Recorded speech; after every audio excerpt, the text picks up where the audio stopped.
The third round of stimulus checks is expected to start going out as early as this weekend, but some people who are eligible to see the $1,400 payment may not actually get the money. That's because this bill passed with what's called budget reconciliation. It allowed Democrats to speed up the process and pass the bill with no Republican votes. But there were some major changes required. News 4 Jax reporter Eric Avanier joins us live to explain the cost and what it means to you. Eric. Yes, well, unlike the first two stimulus bills that offered debt protection from debt collectors, this third bill does not. That means that $1,400 stimulus check that you may qualify for may still be up for garnishment if you owe a debt. Let's face it, we all either owe someone money or know someone experiencing hard times and are deep in debt, which is why this third round of stimulus checks are critical. But financial advisor Mike Ellis says qualifying to receive a $1,400 stimulus check doesn't mean you will actually see it.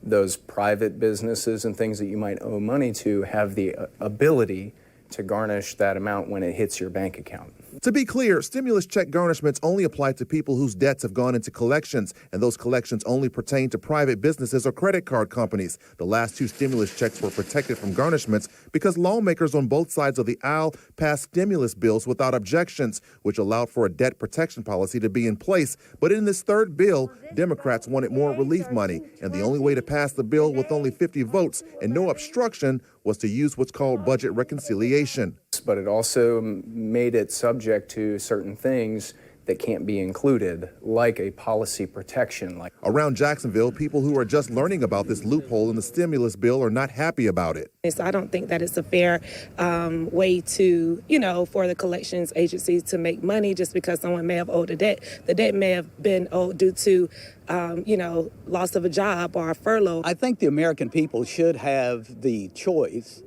of what to do with that money, right? If there are creditors, people that they owe, they should be able to make that decision on who to pay. Ellis says if you have accounts that are in collections, the best thing to do right now is to call the collection agency in advance. Let them know, hey, I'm in a need here. Please work with me so that you don't garnish what's deposited in my account.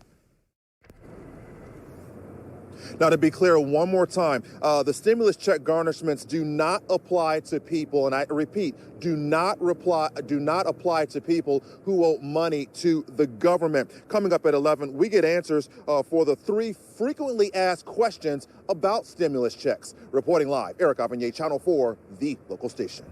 So, Eric, how would the garnishment process work?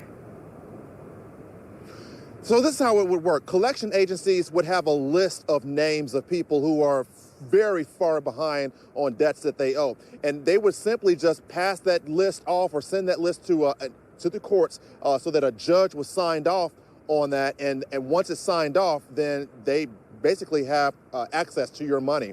But again, they can only get the $1,400 that you would have gotten.